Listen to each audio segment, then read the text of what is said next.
Hello सी वालो। आप लोग कैसे हो? आशा करते हैं कि आप लोग बहुत अच्छे होंगे और आप लोग का एग्जाम जितना भी गया होगा बहुत अच्छा गया होगा, राइट।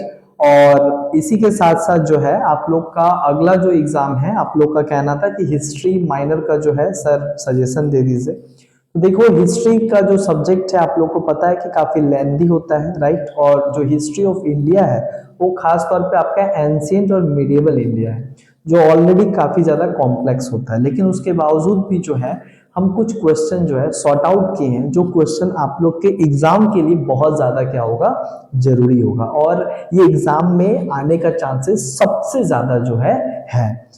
आज हम जो है इसको लिखवाते नहीं है, आज हम आपको बोल देते हैं क्योंकि क्वेश्चन ज्यादा है और ये सबसे इंपॉर्टेंट क्वेश्चन है जो एक एक करके हम बोल रहे हैं। आप लोग इसको कॉपी कॉपी पेन पे जो है इसको नोट कर लीजिए। हालांकि हम डिस्क्रिप्शन में जो है ये सारा कुछ हम दे देंगे।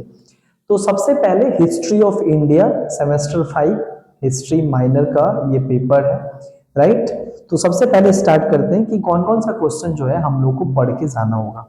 सबसे पहला क्वेश्चन पढ़ के जाना है, discuss the art and architecture of Mauryan period और गुप्ता पीरियड। यानी मौर्यन पीरियड के टाइम पे किस तरीके का आर्ट एंड आर्किटेक्चर था और गुप्ता पीरियड के टाइम पे किस तरीके का आर्ट एंड आर्किटेक्चरल डेवलपमेंट हुआ है, इसको आपको पढ़ के जाना है 20 मार्क्स में।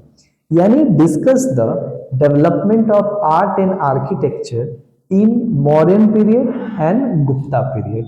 यानी मॉडर्न पीरियड और गुप्ता पीरियड में आर्ट एंड आर्किटेक्चरल डेवलपमेंट के बारे में जो है आपको 20 मार्क्स के लिए पढ़ के जाना होगा। दूसरा क्वेश्चन आप लोगों को पढ़ के जाना है, डिस्कस द प्रॉब्लम्स या reason of urban decline as well as the urban settlement. ये जो अर्बन सेटलमेंट है और अर्बन डिक्लाइन यानी अर्बन सेटलमेंट का और अर्बन ग्रोथ किस तरीके से क्या होता है, डिक्लाइन होता है। यानी एंशियंट और मिडिवल टाइम में what were the main reason and main problem behind the urban decline. यानी अर्बन एरिया क्यों डिक्लाइन होता गया, राइट, इसका मेन कारण क्या है, ये आप लोग को 10 मार्क्स में पढ़ के जाना है। तीसरा क्वेश्चन आप लोग को पढ़ के जाना है, discuss the polity and pattern of governance in Gupta empire and post Gupta empire like Pallavas and Chalukyas. क्या हम बताएं, तीसरा क्वेश्चन आप लोग को पढ़ के जाना है, डिस्कस द पॉलिटी यानी political system and patterns of governance in Gupta empire and post Gupta umpire. यानी गुप्ता अंपायर के टाइम पे किस तरीके से शासन प्रशासन चलाया गया और गुप्ता अंपायर के बाद में जो दो अंपायर है पल्लव्स और चालुक्यास के समय किस तरीके का गवर्नेंस सिस्टम था। यह आप लोग को जो है 10 मार्क्स में या 20 मार्क्स में इसको पढ़ के आपको जाना है। उसके बाद एक क्वेश्चन आता है, discuss the craft production and trade development in north central and Deccan India. यानी discuss the development of craft production and trade in north central and Deccan India under 300 BCE to 300 CE। यानी थोड़ा कॉम्प्लेक्स क्वेश्चन है। Complex यहां पे इसलिए है कि craft production और ट्रेड का डेवलपमेंट कैसा रहा है नॉर्थन इंडिया में, सेंट्रल इंडिया में और डेक्कन इंडिया में। डेक्कन मतलब साउथर्न इंडिया में। कब से कब तक, 300 BCE यानी बिफोर क्राइस्ट एरा के 300 और उसके बाद CE क्राइस्ट एरा 300 CE। इसको हम लोग को पढ़ के जाना है।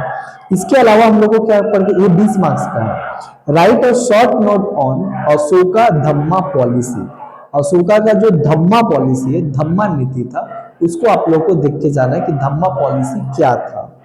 उसके बाद discuss the contributions and role of या achievement of Gautamiputra Satakarni in Satavahana dynasty. यानी सतवाहना डायनेस्टी को, सतवाहना डायनेस्टी के एक रूलर है गौतमीपुत्रा सतकर्णी, उनका रोल अचीवमेंट बताना है एज अ रूलर।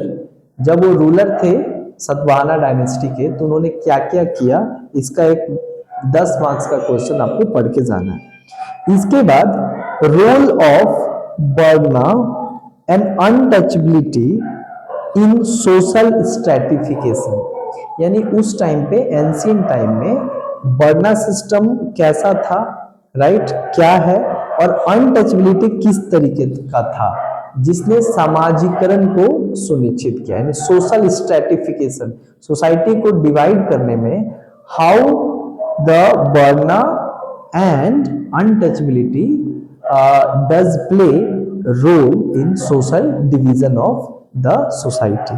ठीक है, ये 10 मार्क्स में पढ़ के जाना है। Right a short note on the Mahayana sect, ये जो गौतम बुद्धा का जो सेक्ट है बुद्धिज्म का, महायाना एंड दीनायाना, तो ये आप पढ़ के जाओगे, महायाना आपको पढ़ना होगा। उसके बाद पढ़ना है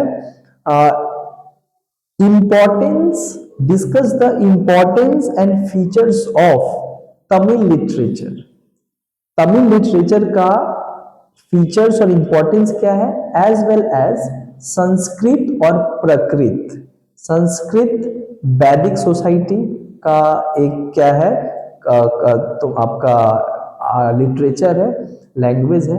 वहीं पे जो प्रकृत है वो एक जैन धर्म का लैंग्वेज है। तो ये लोग कैसे रोल निभाया वैदिक धर्म, वैदिक सिविलाइजेशन को आगे बढ़ाने में, और प्रकृत कैसा रोल निभाया जैनिज्म के आइडिया को आगे बढ़ाने में। और एक तो तमिल लिटरेचर आपको पढ़ के जाना ही है ना। उसके बाद है right a short note on the different types and forms of marriage, यानी एंशिएंट एंड मिडिवल टाइम में डिफरेंट टाइप्स ऑफ जो मैरिज होता था, यानी डिफरेंट फॉर्म्स ऑफ मैरिज, अलग अलग तरीके का जो शादियां होती थी, उसके बारे में आप लोग को 10 मार्क्स में पढ़ के जाना है।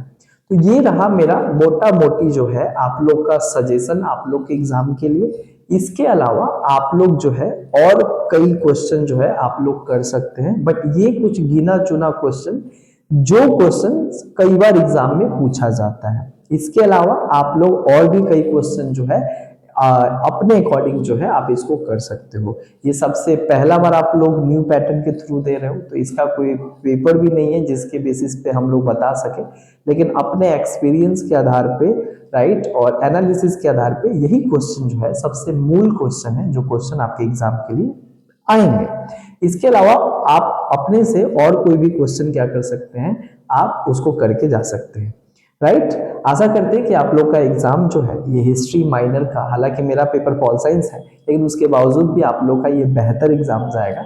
और इसके अलावा आप लोग का कौन कौन सा सजेशन चाहिए पेपर पे, ये भी मेरे को कमेंट में आप अवश्य बताइएगा। बहुत बहुत धन्यवाद, ऑल द बेस्ट।